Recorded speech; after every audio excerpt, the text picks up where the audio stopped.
আসসালামু আলাইকুম, কেমন আছেন সবাই? আজকে আপনাদের সাথে শেয়ার করব সুন্দর এই পাকিস্তানি হাতার ডিজাইনটি। এই হাতাটাকে অনেকে পাকিস্তানি ডিজাইনও বলতে পারেন। ডিজাইন তৈরি করার জন্য এখানে আমি কাপড় কেটে নিয়েছি এক কালারের কালো কাপড়। কাপড়ের চওড়া আছে 2.5 ইঞ্চি, লম্বাইও আছে 2.5 ইঞ্চি। তারপর নিয়ে এটাকে কোনাকুনিভাবে শেপ করে নিয়েছি।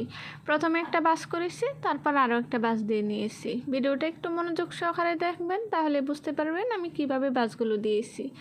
সেলাই করতে করতে চলুন আপনাদের একটা কথা মনে করিয়ে দিই। যদি ভিডিওটি এখনও দেখে থাকেন, একটা লাইক দিতে ভুলে গিয়ে থাকেন, প্লিজ একটি লাইক দিয়ে দেবেন। আর আপনি যদি আমার চ্যানেলে নতুন হয়ে থাকেন, আপনি চাইলেই চ্যানেলটি সাবস্ক্রাইব করে নিতে পারেন। আর আপনি যদি ফেসবুক পেজ থেকে দেখে থাকেন, আপনি চাইলেই কিন্তু পেজটা ফলো দিয়ে রাখতে পারেন। আর আপনি যদি অলরেডি এই কাজগুলো করে থাকেন, আপনাকে অসংখ্য ধন্যবাদ। তো এখানে সবগুলি ডিজাইন আমি সেলাই করে নিয়েছি, তারপর কাটিংও করে নিয়েছিলাম। এখানে হাতার পাটটা নিয়েছি। হাতার পাটটা সোজা পাশে নিয়ে মোহরের দিক থেকে 1 ইঞ্চি উপরে একটা চিহ্ন করে নিয়েছি। 1 ইঞ্চি উপর থেকে আমরা ডিজাইনটা তৈরি করা শুরু করব। তো আমার প্রত্যেকটা ডিজাইন যেন একদম সোজা করে জয়েন করতে পারি, সেজন্য আমি চক দিয়ে মার্ক করে নিয়েছি। নিয়ে 1/2 ইঞ্চি দূর থেকে আমি সেলাইটা শুরু করলাম এবং একটার সাথে আরেকটা লাগিয়ে সবগুলো আমি এখানে সেলাই করে নেব। এখানে কিন্তু কোনো ফাঁকা অংশ রাখা যাবে না, ফাঁকা অংশ রাখলে দেখতে ভালো লাগবে না তেমন। তাই আমি একটার সাথে আরেকটা লাগিয়ে সেলাই করে নিচ্ছি।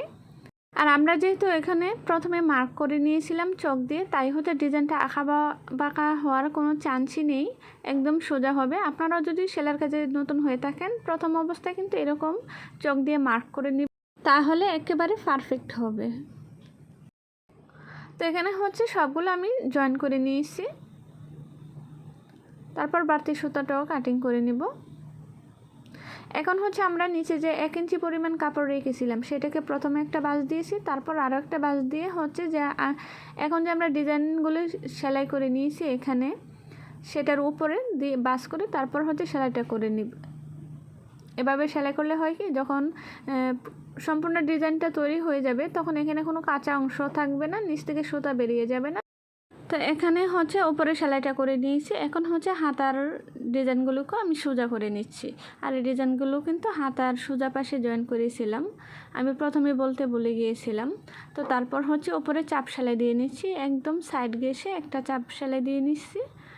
তারপর এখানে আমি আরও একটা চাপ সেলাই দিয়ে নেব।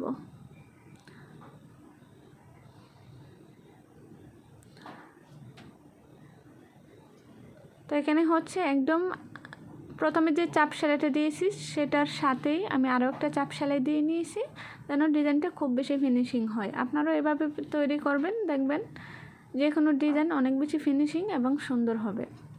তো এখন হাতাটাকে আমরা মুহুরিটা জয়েন করে নেব। তো মুহুরি এখানে যেহেতু হাতাটা লুজ হবে, সেই মেজারমেন্ট নিয়েই আমি কাটিং করেছিলাম, সেই অনুযায়ী এখানে সেলাইটা করে নিচ্ছি। তো আজকের ভিডিওটি কেমন লেগেছে অবশ্যই কমেন্ট বক্সে কমেন্ট করে জানাবেন।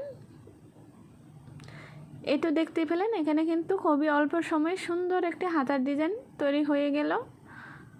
ডিজাইনটি দেখতে কিন্তু মাশাআল্লাহ অনেক বেশি সুন্দর। তো দেখা হবে পরবর্তী ভিডিওতে।